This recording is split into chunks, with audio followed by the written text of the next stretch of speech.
Mr. Randall Pitman, good morning. Mr. Pitman, you've been accused of one count of, the first appearance sheet says intent or threat to do violence. I'm assuming it's an assault allegation once I read the complaint. That's the assault statute they're using. So you've been accused of one count of misdemeanor assault. And I've been advised through a text this morning, a text to Mr. Mitchell and myself from Mr. McDaniel, that you do not want an attorney appointed to represent you for first appearance purposes. Is that correct? That's correct, Your Honor. Okay. So I don't know if I've ever had that at first appearance. Do I have to go through the same analysis for first appearance purposes as I would for representation? Judge, I don't think I've ever seen that either. But I think it is each stage of the proceeding that you have to inform him of his pro se rights. Okay. So you have the right to an attorney. That's the best thing to do, especially if you don't have any legal background or legal training. But if you want to represent yourself, you're going to have to let me talk. That's one thing attorneys do, is they let the judge talk, and then you'll get a chance. We take turns. That's kind of how it goes. So I've got to ask you some questions to see if, about your educational background and your desire to represent yourself. And then I've got to stress to you the importance of why that may be a bad idea. So tell me about your educational background, Mr. Pitman. I went to Cottondale High School. Okay. Any college? Initially, and then I got transferred over to Gracefield High School. Any college? I have a bachelor's degree. My brother and I received scholarships at Marshall University, football scholarships. Okay. I played Mr. football. Pitman, what is your bachelor's degree in some kind of legal studies or something totally different? My degree is in business administration. Okay. And Mr. Pitman, did you have any postgraduate work? Did you work towards a master's or anything?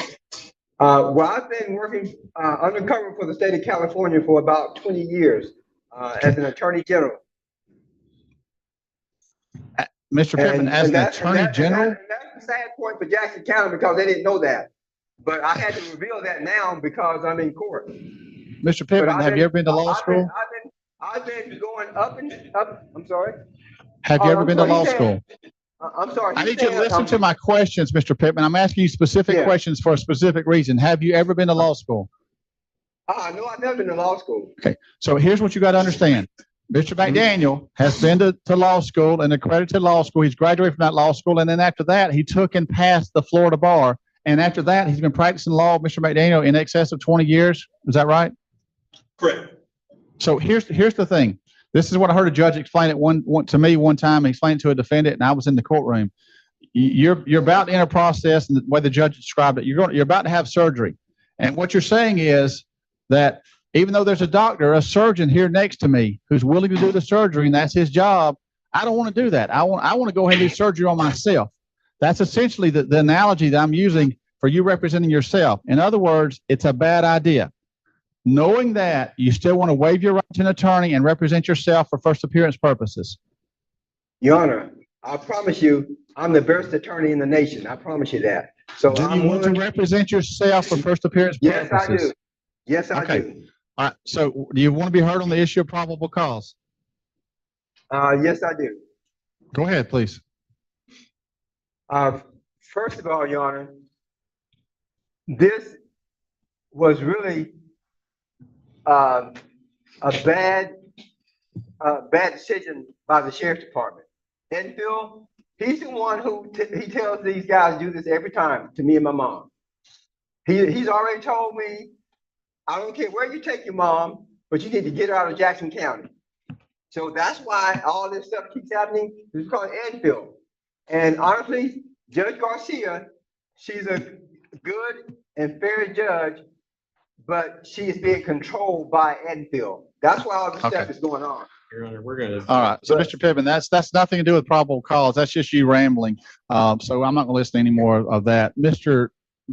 Pitman, before you elected not to use him, Mr. McDaniel sent a text this morning to Mr. Mitchell and myself questioning whether there was probable cause in your case. And his question was that it appears to be a conditional threat, and conditional threats typically cannot qualify as assault because the assault statute says the threat must be imminent.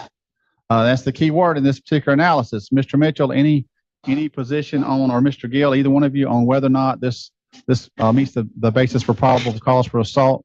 Judge, it does appear to be a conditional type of analysis. We would ask for 24 hours to amend. There could be facts that were not put in the probable cause affidavit to establish a charge for assault. Okay, thank you, Mr. Gill. So the complaint says that you allegedly went to where those two people were at, and that may be considered an overt act, which may have a basis or a part of the analysis to determine whether or not there's assault or another crime. So what I'm going to do is I'm going to determine there's no probable cause for assault. But based upon your criminal history, as well as the recent mental health history that the record I have no reflects, criminal in history, the other Your Honor. case, I have there's zero the- criminal history. I have zero there's- criminal history. you do have criminal history. You've been arrested within the last few months for a case involving your mother, correct? They were all dropped. All those charges have been dropped. Did you not hear? Fair enough. Fair enough. They were dismissed. You were arrested, but not dismissed. They're still part of your history. They're just not convictions. I'm going to hold you for 24 hours. I'm going to see you tomorrow morning. If they haven't amended the complaint to include probable cause, then I have to release you. That's the law. It's very clear. If they have amended the complaint, then what's going to happen is I will see if the amended complaint includes probable cause for a crime. If it does, I'll set you an appropriate bond or consider other release options. So I will see you in the morning. You're not gonna give me bond today? You're not getting a bond today because there's no probable cause for a crime. Now, if you want to waive the argument of no probable cause, since you're representing yourself and agree that there's probable cause or stipulate that you're not contesting that, then I can set you a bond today. Otherwise, I can't set you a bond. Yes, I'll do that. I need a bond Okay. today. So you want to Because my stipulate mom- only for first my appearance mom is purposes that dying. there's. Okay, you want to stipulate for first appearance purposes. Well, your mom's going to be in jail, and you're going to No, have, my you're mom going to is have contact with your mom. I'm fixing to do a no contact order once I find probable Oh my cause God. based upon the history. You gotta be kidding me. Absolutely My going to do mom- no contact. That is absolutely going to happen. You're going to have no contact with my your mother God. because I think you're a danger to her.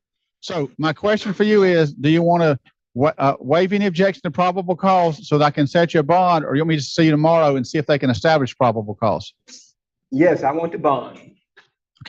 Mr. Gill, you'd like to be heard on the bond. Judge, we'd just be asking for a reasonable bond, and we would be asking for no contact with Willie Ruth Pittman. Your bond's $5,000 cash or surety with a condition of no contact with your mother. To me, that is an absolute necessity to ensure her well-being. You have the right to use the phone and post the bond, sir. If you post the bond, you'll be released. Any questions, Mr. Pittman? Court No, date, Your Honor. January 5th court date. If you give him that notice, please, that would be at 9 a.m. You'll get his phone in just a few minutes, sir, okay? Have a good day. Mr. McDaniel, anything else from the public defender's office? Nothing else, Your Honor. We appreciate it. Mr. Gill, Mr. Mitchell? All right, ladies and gentlemen, it's 8:54. We're through with first appearance.